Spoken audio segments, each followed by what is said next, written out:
Very warm welcome to each and everyone. Hello dear all friends, मैं विशाल चौरसिया एक बार फिर आपका अपने यूट्यूब चैनल पर नॉलेज नेशन छतरपुर पर स्वागत करता हूं। जैसा कि मैं आपको बता दूं कि हमारी 80 क्वेश्चन की सीरीज जो है वो कंप्लीट हो गई है। आज हम 81 नंबर का क्वेश्चन करने जा रहे हैं। आज हम लगभग 100 क्वेश्चन प्लस कर लेंगे और उसके साथ ही मैं आप लोगों को एक और खुशखबरी देना चाहता हूँ। कल से हम लोग करेंगे हिस्ट्री ऑफ इंग्लिश लिटरेचर की PYQ, जो कि आपके सारे के सारे प्रीवियस ईयर क्वेश्चन ही रहेंगे, इसलिए इस सीरीज का नाम ही बनाया गया है PYQ सीरीज। ठीक है, तो चलिए हम बढ़ते हैं अपने 81 नंबर के क्वेश्चन पर। 81 नंबर का क्वेश्चन जो है वो क्या बोल रहा है आपसे, sonnet number 130 of Shakespeare. Shakespeare की जो सोनेट नंबर 130 है, बिगिंस विद द लाइन्स, इन लाइन के साथ में स्टार्ट होती है। माई मिस्ट्रेस, हे मेरी देवी, eyes are nothing like the sun, आपकी जो आंखें हैं वो सूर्य की तरह नहीं है। Often dubbed spoof the sonnet. ठीक है, तो इसमें कंडीशन क्या बताई गई है, 4 ऑप्शन आपके पास में बताए गए हैं। तो आपका जो आंसर है वो क्या हो जाएगा, answer is B option. Parodies the convention of Elizabethan love sonnet both in content and structure, B option is correct हो जाएगा। इसकी एक्सप्लेनेशन ये दी गई है। क्या बताया गया है एक्सप्लेनेशन में, तो यहाँ पे बताया गया है sonnet number 130 was written by the English poet and playwright William Shakespeare, इनके द्वारा लिखी गई है। मोस्ट लाइकली ये लगभग 1590 के अराउंड लिखी गई है। लाइक मैनी अदर सोनेट्स, और अदर सोनेट्स भी लिखी गई हैं सेम पीरियड में। और बात क्या हो रही है, हिज पोयम, उसकी जो पोयम है उसमें सुंदरता भी है, प्यार भी है और इच्छाएं भी हैं। ठीक, अगले पे चले हम। अगला क्वेश्चन जो दिया गया है, नेक्स्ट क्वेश्चन क्या दिया गया है 82 नंबर का। In the 12th night, Malvolio reads aloud while alone Maria's forgot letter. 12th night में मोलवेलियो रीड करता है, क्या रीड करता है, मारिया का एक जो जारी पत्र होता है, जाली पत्र होता है, उसको तेज अच्छे जोर से रीड करता है। ही इज अटर्ड इग्नोर, वो बहुत ही ज्यादा इग्नोर करता है किनको, अदर कैरेक्टर, उन सभी अदर कैरेक्टर्स को, अन्य चरित्रों को, एंड ऑडियंस, ऑडियंस को, हु वुड एक्चुअली एंगेज, जो उनसे एक्चुअली एंगेज होना चाहते हैं in some kind of dialogue with him, उनके साथ में डायलॉग के साथ। दिस गिव्स राइज टू, ये क्या भाई राइज करते हैं, सिचुएशनल एंड ड्रामेटिक आयरनीज। क्या हो जाएगा ऑप्शन ई ऑप्शन आपका करेक्ट हो जाएगा, सिचुएशनल एंड ड्रामेटिक आयरनीज ये दिया गया है आपके पास में। चलिए हम बढ़ते हैं अपने अगले क्वेश्चन की तरफ।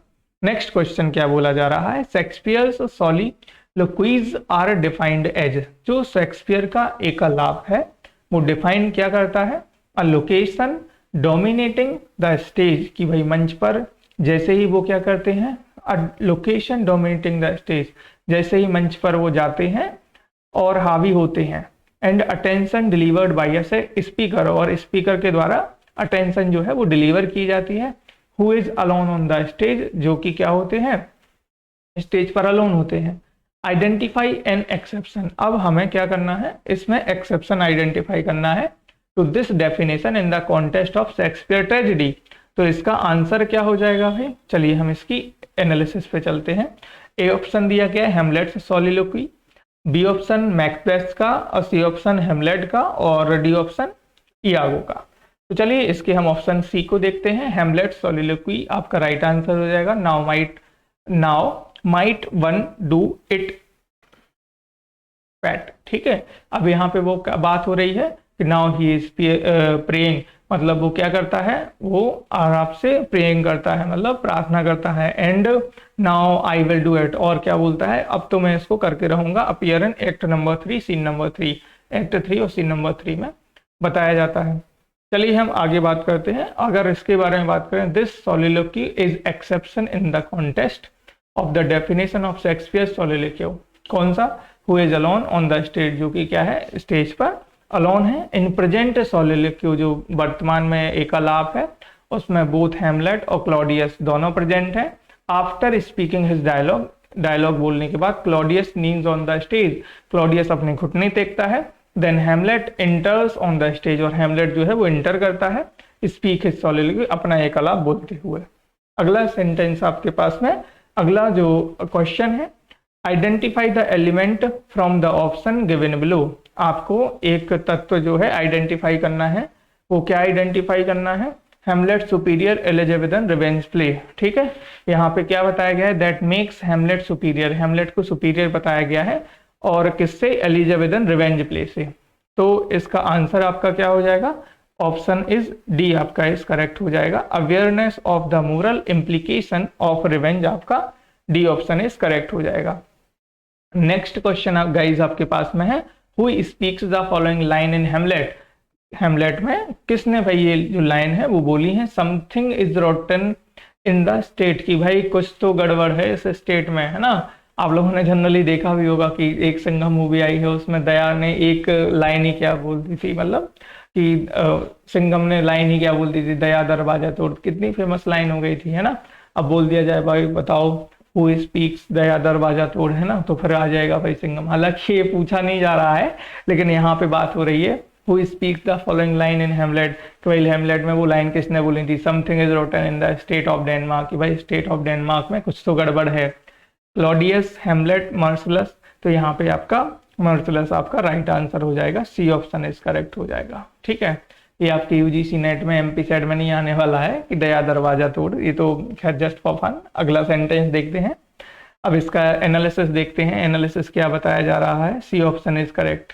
This line something is rotten in the state of Denmark appears Hamlet in act 1 scene number 4 में दिया गया है। This line is spoken by Marcellus. It is one of the most recognisable lines in all of Shakespeare's work. अगला sentence देखते हैं, अगला question क्या है, आइडेंटिफाई द क्रिटिक, आपको वो क्रिटिक आइडेंटिफाई करना है। हु पोस्टेड द व्यू, जिन्होंने व्यू जो है वो पोस्ट किया है। द लेविटी ऑफ हेमलेट, हेमलेट का जो अकेलापन है। हिज रिपीटेशन ऑफ फ्रेज, और उनके जो फ्रेज हैं उनका जो काव्य शास्त्र है उसका repetition. His fumes are not part a deliberate of dissimulation but a form of emotional relief. तो answer is, answer option is C हो जाएगा आपका आंसर। क्या आंसर हो जाएगा, सी ऑप्शन, हेजलेट आपका राइट आंसर हो जाएगा। T S. Eliot posted the view, E option is correct होगा, sorry E option is correct answer हो जाएगा। आपका जो आंसर है वो हेजलेट नहीं होगा, फिर क्या हो जाएगा आपका, हेजलेट नहीं होगा, आपका आंसर ई होगा, सॉरी इलियट्स हो जाएगा। अगला देखते हैं हम, इसका एनालिसिस देख लेते हैं। T S. Eliot posted this view, T S. Eliot ने ये व्यू पोस्ट किए हैं। Hamlet and his problems, the levity of Hamlet, his repetition of phrase, his fumes are not part of deliberate plan of dissimulation but a form of emotional relief. In the character Hamlet, in the buffoonery of emotion which can find no outlet in action. चलिए हम आगे बढ़ते हैं अपने अगले question की तरफ है। नेम द क्रिटिक, आपको उस क्रिटिक का नेम बताना है। हु सेड दिस, शेक्सपियर, जिसने शेक्सपियर के बारे में कहा है। दोज हु अक्यूज हिम, जिन्होंने मुझ पर आरोप लगाए हैं, जिन्होंने उस पर आरोप लगाए हैं। टू हैव वांटेड लर्निंग, कि भाई उन्हें और लर्न करना चाहिए, उनके पास में शिक्षा की कमी है। Give him the greater commendation, उनकी मैं तारीफ करता हूँ। ही वॉज नेचुरली लर्नड, वो क्या है, नेचुरली लर्नड है, उनको जितना है उतना सही आता है। He need not to spectacle of books to read nature, उन्हें किताबी चश्मे की बिल्कुल भी आवश्यकता नहीं है नेचर को रीड करने के लिए। ही लुक्ड इनवर्ड, उन्होंने अपने अंदर झांका। एंड फाउंड हर देयर, और उन्होंने पाया कि मेरे अंदर नेचर है। आई कांट से, मैं नहीं कह सकता ही इज एवरीवेयर लाइक, कि वो हर जगह उपस्थित नहीं है। वर ही सो, लेकिन हो सकते हैं। आई शुड डू हिम, और मैं उनकी बुराई नहीं करना चाहता, ना उनका बुराई करना चाहता। क्यों नहीं करना चाहता, कंपेयर करके with the greater of Mankind, Mankind के ग्रेटेस्ट से मैं कंपेयर करके, मानवता से कंपेयर करके उनकी बुराई नहीं करना चाहता। ये जो लाइन है किसने बोली है, Doctor Johnson, Dryden, T S. Eliot, Hazlitt और कॉलरेज। चलिए इसकी एनालिसिस पे चलते हैं। तो बी ऑप्शन आपका इस करेक्ट हो जाएगा, जॉन ड्राइडन आपका राइट आंसर हो जाएगा। John Dryden said this of Shakespeare in his work and essay of dramatic poetry 1668। आगे देखें हम, अगले क्वेश्चन की तरफ बढ़ते हैं। अगला क्वेश्चन है, Shakespeare's popular play the Merchant of Venice belongs to which of the following literary form. तो शेक्सपियर का जो पॉपुलर प्ले है मर्चेंट ऑफ वेनिस, वो किस लिटरेरी फॉर्म से, किस साहित्यिक रूप से बिलोंग करता है। तो आपका हो जाएगा ट्रेजिक कॉमेडी, सी ऑप्शन इस करेक्ट हो जाएगा।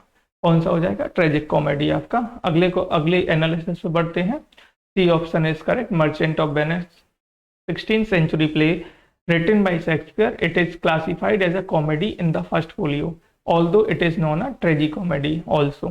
इसको क्या बोलते हैं गाइस? ट्रेजिकॉमेडी बोलते हैं, ट्रेजिकॉमेडी। अगले क्वेश्चन की तरफ बढ़ते हैं। 89 नंबर का क्वेश्चन क्या बोला जा रहा है? Which of the following is the dominant theme of Shakespeare famous play King Lear? निम्नलिखित में से कौन सी शेक्सपियर की फेमस प्ले किंग लियर की डोमिनेटिंग थीम रही है? जेलेसी, एम्बिशन, रिवेंज और फिलियल इनग्रेटिट्यूड। तो ऑप्शन इज डी आपका करेक्ट हो जाएगा, D option is correct. Filial ingratitude आपका राइट आंसर हो जाएगा। इसको हम अगर हिंदी में बोलें तो पुत्र, इसका हो जाता है पुत्रवत कृतज्ञता, कृतज्ञ, पुत्रवत कृतज्ञता। अगला देखें हम, option is D, King Lear is a tragedy by William Shakespeare. The dominating theme of this play is filial ingratitude. Option is D is correct. Next आपके पास में क्वेश्चन दिया गया है, which of the following characters does not belong to famous Shakespeare tragedy Hamlet? तो option क्या हो जाएगा आपका? विच ऑफ द फॉलोइंग, निम्नलिखित में से कौन सा ऐसा कैरेक्टर है does not belong to famous Shakespearean tragedy, जो हेमलेट से बिलोंग नहीं करता? तो हम बात करें कैसियो, कैसियो जो है वो बिलोंग नहीं करता है, ये ओथेलो से बिलोंग करता है। इससे बिलोंग करता है ओथेलो से। अगला देखते हैं, cashew appears in the play Othello, कहाँ से बिलोंग करेगा गाइस? ओथेलो से करेगा। It is regarded one of the best tragedy of William Shakespeare's four great tragedy, Hamlet, Othello, Macbeth and King Lear. ठीक है, तो किंग लियर में अब आपने देखा कि बेस्ट ट्रेजेडी विलियम शेक्सपियर्स की चार हैं, एक हैमलेट, ओथेलो, मैकबेथ और King Lear. Cassio is Othello's loyal and most beloved captain. जो कैसियो था वो कौन था? वो मोस्ट बिलव्ड कैप्टन था ओथेलो का। नेक्स्ट सेंटेंस, नेक्स्ट आपके पास में question, which of the following plays of Shakespeare does not belong to the last phase of his career?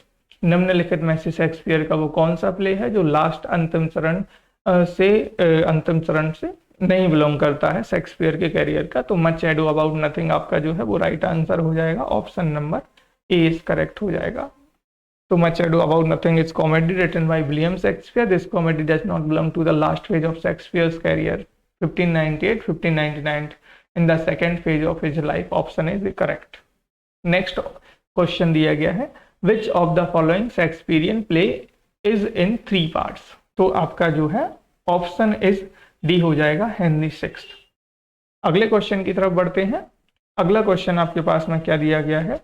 In 1601, a collection of Shakespeare's sonnet was printed by, किसने? तो आपका option is हो जाएगा C option is correct, Thomas Thorpe is right answer. Next sentence क्या दिया गया? चलिए इसको हम पढ़ लेते हैं एक बार, इसका एनालिसिस क्या है। Thomas Thorpe printed a collection of Shakespeare sonnet in 1609। William Shakespeare has written 154 sonnet and 37 plays in the entire career. उन्होंने 154 सोनेट और 37 प्ले लिखे हैं। अगला है, William Shakespeare died on, William Shakespeare की जो डेथ है वो कब हुई थी गाइस? ये आपको खुद बताना है। 23 अप्रैल 1616 को उनकी जो है वो डेथ हुई थी, मृत्यु हुई थी। William Shakespeare was died on April 23, 1616। चलिए आगे बढ़े। What was the name of the house of Shakespeare in Stratford? भाई ये आपको बता देना है आराम से, ये तो बन जाना चाहिए आपसे। क्या था? Grand palace. ठीक है, ग्रैंड पैलेस, या फिर a option is the name of the house William Shakespeare is Stratford was, sorry grand palace नहीं था, स्टार्टफोर्ड वॉज न्यू पैलेस। ठीक है, स्टार्टफोर्ड वॉज न्यू पैलेस आपका राइट आंसर हो जाएगा। New place, not palace, new place. Next question है, which of the following place in a social satire dealing with the fashion and facts on the day? निम्नलिखित में से कौन सा play है जिसमें बात की गई है व्यंग्यात्मक की, व्यंग्य की, the fashion and facts on the day? ठीक, तो the Midsummer Night Dream, Antonio Cleopatra, Love Labour Lost. तो ऑप्शन इज आपका सी करेक्ट हो जाएगा। Love Labour's Lost is comedy written by William Shakespeare. Desdemona famous Shakespearean character belong to which of the following play? Answer is आपका देख लीजिए analysis, Desdemona is a central character. Desdemona जो है वो एक central character है इन William Shakespeare popular play Othello का। She is young Venetian beauty who is dared by her father Brabantio। अगला देख लीजिए 98, life's but a walking shadow. Life एक क्या है? चलता फिरता साया है। इट इज अ टेल, यह एक टेल है टोल्ड बाय एन इडियट, एक मूर्ख के द्वारा कही गई है। Full of sound and fury, जिसमें शोर और शोक है। सिग्निफाइंग नथिंग लिखने से कुछ मतलब नहीं निकलता है। Aforesaid lines spoken by Macbeth occur in, चलो इसके बारे में हम बात कर लेते हैं। The answer is B option, अब लाइन्स लाइव्स इसमें बी ऑप्शन में दिया गया है। B option is act fifth scene fifth of Macbeth. ठीक, ये क्वेश्चन इंपॉर्टेंट रहेगा, एक्ट फिफ्थ और सीन फिफ्थ मैकबेथ में। नेक्स्ट सेंटेंस, नेक्स्ट आपके पास क्वेश्चन है, which of the following plays of Shakespeare is not a comedy, निम्नलिखित में से कौन सा शेक्सपियर का जो प्ले है वो कॉमेडी नहीं है। As You Like It, Twelfth Night, Midsummer Night dream.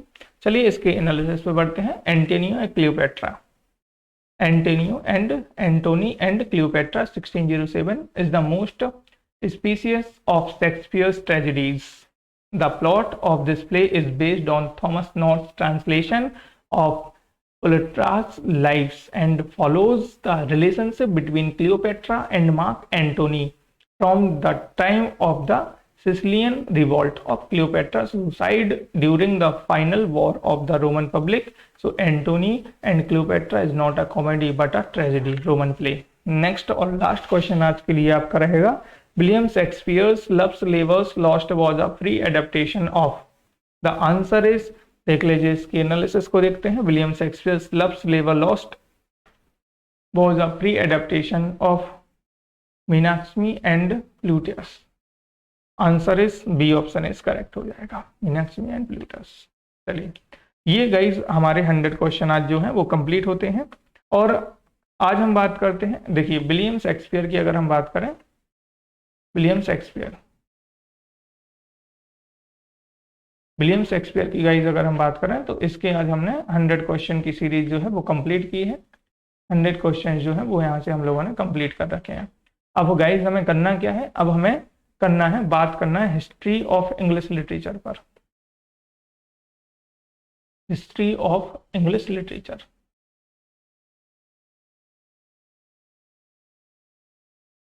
History of English literature.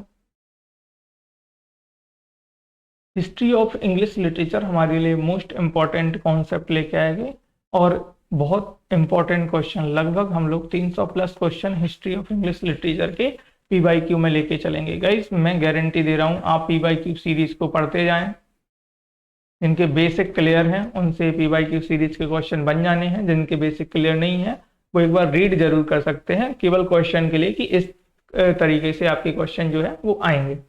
ठीक है, तो दोस्तों फिर आज की क्लास को हम इतना ही रखते हैं, बाकी का करेंगे अगले सेशन में। तो थैंक यू टू ऑल, मिलते हैं अगले सेशन में। किसके साथ में मिलते हैं, हिस्ट्री ऑफ इंग्लिश लिटरेचर के साथ में मिलते हैं। Thank you.